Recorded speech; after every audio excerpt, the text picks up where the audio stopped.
Salve galera do bem, eu sou Silvio Rumin e olha, no Papo Torto de hoje nós vamos entrar numa polêmica. E uma polêmica que olha vem provocando brigas homéricas na família tradicional brasileira, guerras de Twitter, discussões em bares, nas ruas, em todos os lugares. Nós vamos falar sobre o assunto de ditadura militar. Será mesmo que na época da ditadura militar é que era bom? O que você acha? Para começar um pouquinho melhor essa conversa, eu acredito que seja interessante a gente falar sobre lembrança, memória coletiva e história. E caso você fique meio perdido no rolê, eu recomendo a leitura de dois artigos que não são muito complexos. Um do Daniel Neves, que está postado no site do Brasil Escola, que fala sobre memória e história, e um outro do Luiz Mascarenhas de Miranda, que está postado no site da Unicamp, que fala sobre memória individual e coletiva. O ato de lembrar de algo é o processo através do qual nós pegamos uma experiência aqui arquivada na nossa mente, uma experiência do passado, e trazemos à tona agora, no presente. E memória, na verdade, é a capacidade de reter essas informações. Portanto, se a memória é a capacidade de reter, o ato de lembrar é o processo que faz com que nós tiramos lá das nossas gavetas mentais essa experiência do passado e trazemos de volta ao nosso presente. Então, pessoal, tão só por essas vagas definições, nós podemos entender que existe um processo de construção de memória individual que faz parte da experiência que todos nós vivenciamos no dia a dia, desde a nossa infância. E existe um processo de construção de memória coletiva, que são experiências que uma coletividade acaba passando juntos e retém essas informações. A pandemia, por exemplo, é uma situação dramática que nós estamos vivendo mundialmente e que vai fazer, claro, parte da construção de uma memória coletiva que daqui a muitos anos as pessoas ainda vão continuar acessando no sentido de lembrar disso. Fato é, pessoal, que quando nós arquivamos essas experiências do passado na nossa mente através da memória, nós carregamos essas experiências com as nossas emoções. E é justamente por isso que, mesmo um fato que é partilhado por várias pessoas, dependendo da emoção que cada um sentiu, o impacto dessa lembrança vai ser diferente para cada um.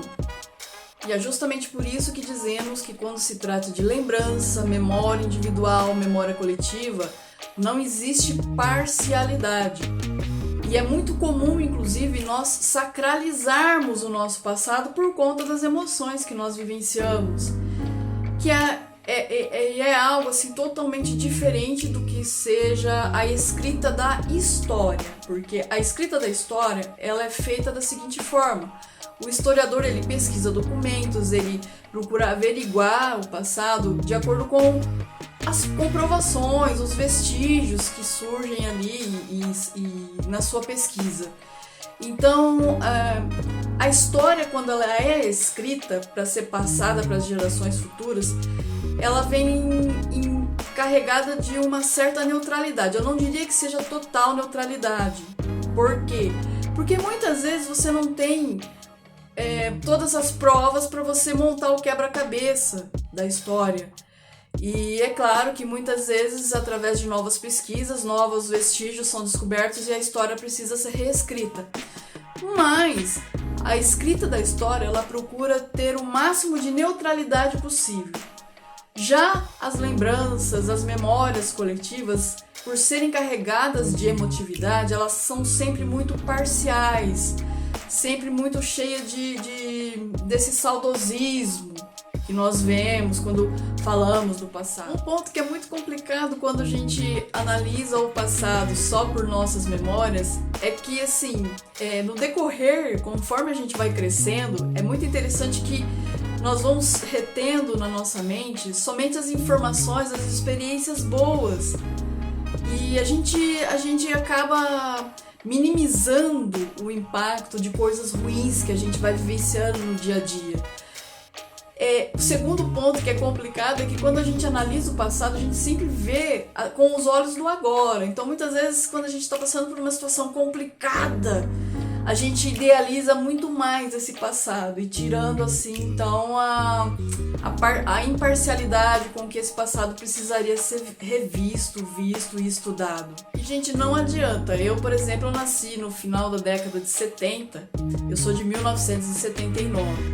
Então assim, dentro dos processos cognitivos, dizem que todo o seu gosto artístico é formado ali na juventude, na infância. Então, pra mim, as músicas que mais me provocam saudosismo, as músicas de minha predileção, são todas as músicas dos anos 80, aquelas velharias, né?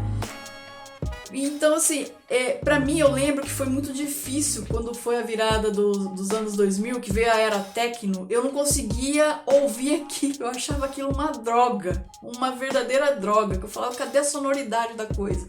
Pra mim, aquilo não tinha sonoridade nenhuma, mas porque o meu gosto, a minha formação, foi toda de acordo com as músicas dos anos 80, os filmes dos anos 80. Então toda a minha predileção vem por essas obras que eu consumia nesse período da minha vida. E é óbvio que a gente vai assimilando coisas novas no decorrer do tempo, mas sempre quando você pergunta pra mim qual é a sua predileção, eu vou citar essas músicas, esses filmes dos anos 80, porque pra mim era aquilo que havia de melhor. Um outro ponto que eu acho interessante é que quando nós encaramos o futuro, nós sempre analisamos o futuro com certa angústia dentro de nós, com certo um teor de ansiedade muito forte.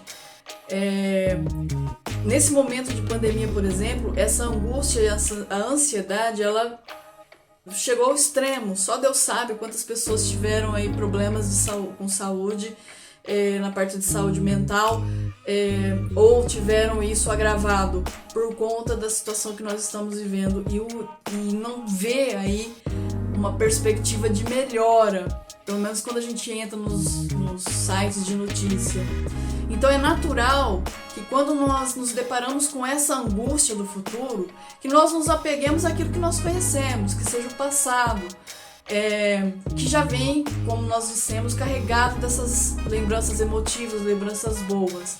Então, o passado, em momentos de angústia, ele representa algo seguro, algo bom na nossa vida, algo que nós podemos nos apegar, independente do que viria a acontecer ou que venha a acontecer no nosso futuro. Dito isso, pessoal, eu acredito que as pessoas que estejam falando sobre as saudades da ditadura militar, eu não acredito que elas estejam realmente com saudades do regime em si. É possível que elas estejam com saudades da vida que tinham, das lembranças que angariou nesse período. Isso eu acredito que seja verdadeiro. E como eu disse, eu nasci no final da década de 79, então assim, eu lembro de algumas coisas. A ditadura militar ela terminou oficialmente, acho que em 85, acho que foi isso, me fugiu da memória. Então eu peguei muita coisa.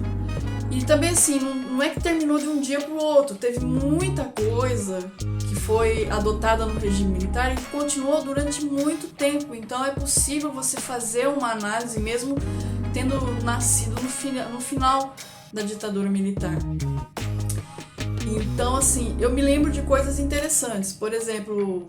Aí eu vou falar o que eu me lembro quando criança. Eu lembro que eu acordava todo dia de manhã, eu via meu pai escovando o dente porque eu achava interessante. Meu pai tinha mãos grandes como eu tenho e eu achava maravilhoso o fato dele lavar o rosto fazendo a mão em concha e lavando a cara toda. E eu queria fazer isso, só que as minhas mãos eram pequenas. Eu lembrava da minha mãe me dando café, normalmente mesmo. Na época não se criticava se café fazia mal para criança ou não, eu tomava café preto. Às vezes tinha bom, às vezes não tinha, na maioria das vezes não tinha.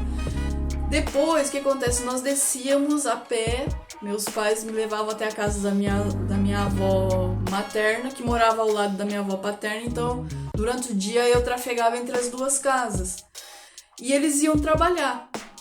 E eu lembro assim que a minha alegria do dia era ver o crepúsculo, né? Porque eu sabia que era o momento que eles voltavam para me buscar e eu sempre esperava no portão, eles vinham despontando já na esquina, já começava, meus pais voltaram.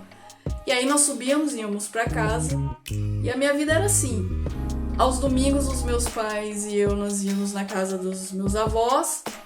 E lá a gente comia aquela famosa macarronada, tomava lá um guaraná, comia um frango.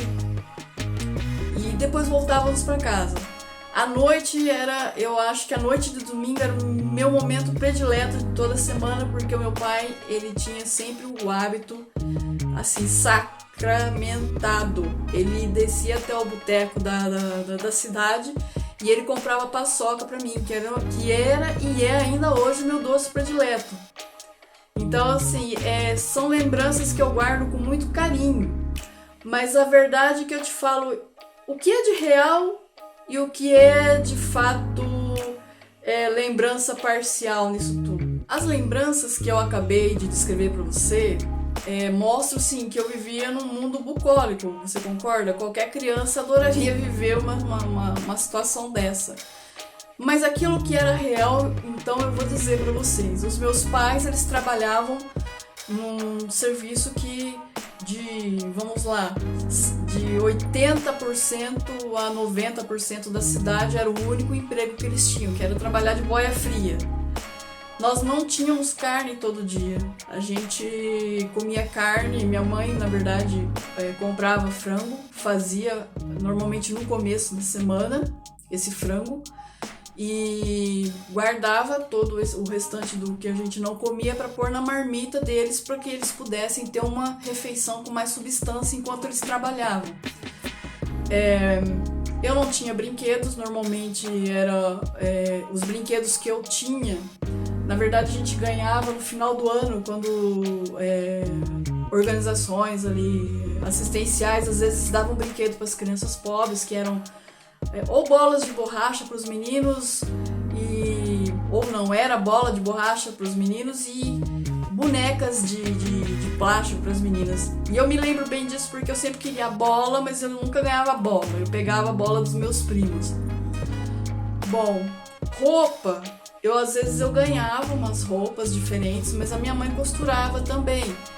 E o que eu achava interessante, assim, é que quem tinha dinheiro, normalmente eu via que eram as pessoas que tinham carros, que as pessoas que tinham dinheiro, ou eram militares, ou eram funcionários públicos, ou eram donos de patrimônio herdados de família. Então, assim, não tinha riqueza. Não se falava em crédito para comprar casa, crédito para financiar automóveis. As pessoas, o calçado que nós ali... As pessoas os normalzãos que não entravam naquelas classes que eu disse, nós não tínhamos sapatos fechados, era a Havaianas. Então, assim, a gente ia com Havaiana pra tudo quanto é lugar, desde a missa até na ceia de Natal, quando tinha ceia. E assim era a vida. Eu lembro que quando nas festas de casamento, que eu achava o máximo, todo mundo se reunia ali, às vezes cada um levava alguma coisa e se divertia a rodo, né? Eu lembro que tocava muito forró nas festas de casamento. Não tinha nada de buffet, não. Isso aí, ó, foi introduzido no costume muito tempo depois. Então, assim, foi bom pra quem a ditadura militar? Essa é a questão. Acho que se você chegou até aqui no meu vídeo, você percebeu que no primeiro relato que eu fiz, eu coloquei as lembranças que eu tenho saudade, aquilo que eu guardei. O segundo relato que eu fiz foi uma análise de acordo com o olhar de uma professora de história, porque a vida naquela época realmente era assim.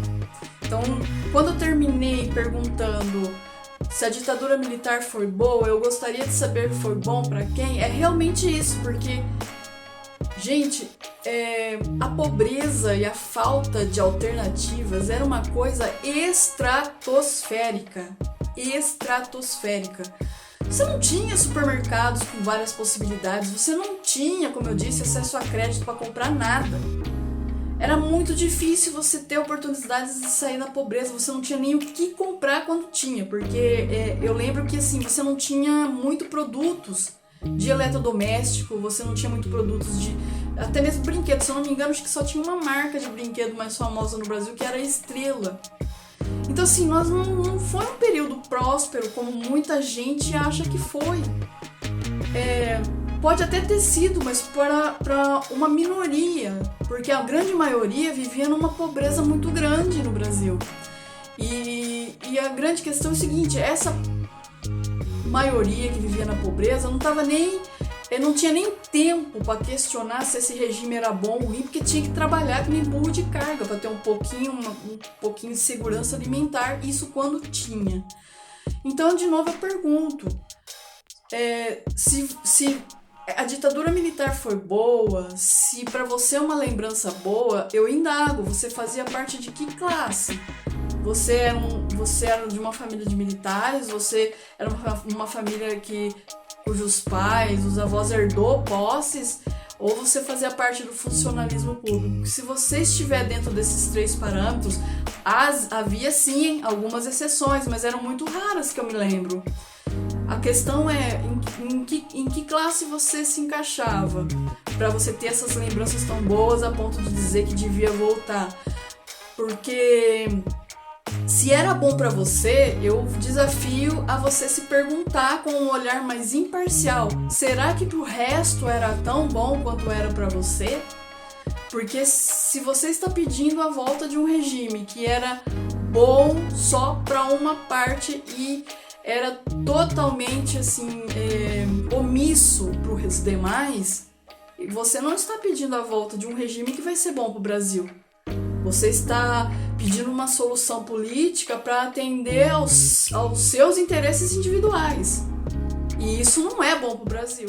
Às vezes eu acho assustadora a capacidade que nós brasileiros temos de nos sentir ligados com pessoas sofrendo do outro lado do mundo, como por exemplo gerou uma comoção muito grande os atentados de Paris, o Talibã retornando ao poder lá no Afeganistão, mas sermos incapazes de ter compaixão pelas pessoas que moram aqui.